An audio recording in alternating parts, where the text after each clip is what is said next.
We must grant ourselves sufficient latitude and wisdom and interrogate whether the continent of Africa is liberated from the disease that we have declared from unto ourselves in 1963. Today, the continent of Africa continues to punch below her weight in the economic arena, in the political arena, and in the social arena. Africans are dying younger than they were dying in 1963. Today, the continent of Africa is more disunited and more disintegrated than it was in 1963. We have our young men and women pursuing their way into the United States, to the Americas, to the United Kingdom, to Germany, to Italy, to Belgium, via the back way, because there is no opportunity created for young men and women. Today, as I speak to you, the continent of Africa is not at peace. Today, as I address you on this important occasion, there is upheaval in the Democratic Republic of Congo. There is instability in Somalia and South Sudan and in Cameroon.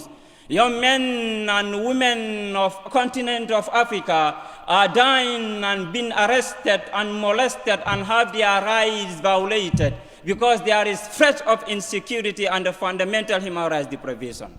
This is the tragedy of Africa. A long time ago, a great man from one of the East African communities have always said that the tragedy of Africa is that Africa never misses an opportunity to miss an opportunity. And that is the context in which we have found the situation of the continent of Africa. We live in sad times. We live in a continent where men and women judge each other on the basis of their ethnic extraction, on the basis of their social and religious extraction, rather than on the basis of the content of our character. We live in a continent today where your young men and women who are pursuing their courses in the various courses and various academic institutions do not have the facilities that are required for them to pursue their careers. We live in sad times. We live in a continent today where our romantic economists and statisticians will often tell us that the economies of Africa is growing. But wherever there is the growth of economy of a particular continent or a particular country, and that effect is not reflected on the life of people, that is merely an equivalent of a voodoo economic system. I therefore hold the view that the economies of Africa may very well be growing, but there is a sense in which we must almost recognize that sense of romanticization of the indices and numbers. This is indeed the tragedy of Africa. Ladies and gentlemen, I'm so very much delighted to be present here with you, inasmuch as it gives us an opportunity to conduct a physiological examination of the faith of the continent of Africa.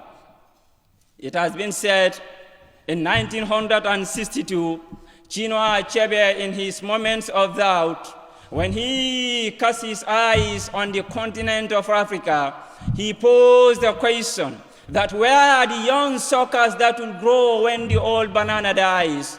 Chinua Achebe, on this day you are lying in your grave, but I have a report to give to you that the young suckers that he was talking about are the same young suckers who cannot grow because the old bananas refuse to die.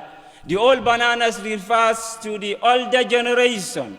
The old bananas are supposed to disproportionately give some amount of fertilizer and quantity of water to the young suckers so that they may grow and liberate the continent from the chains and manacles of backwardness, from the chains and manacles of poverty, from the chains and manacles of disintegration, from the chains and manacles of disunity.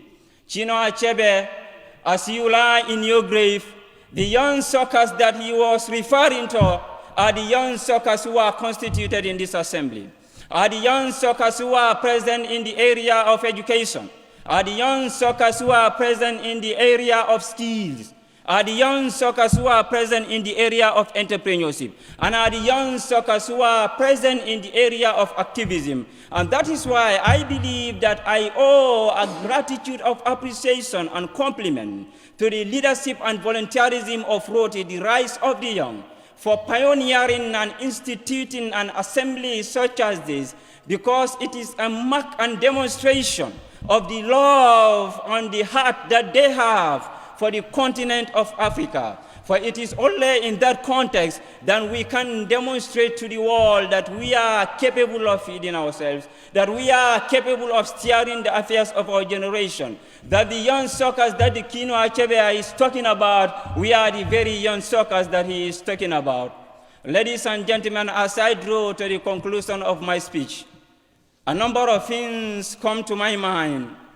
The continent of Africa today suffers from extensive and intensive leadership drought. We have our young men and women living in a country and continent today where their appetite is not sharpened to instill in them sense of love and patriotism.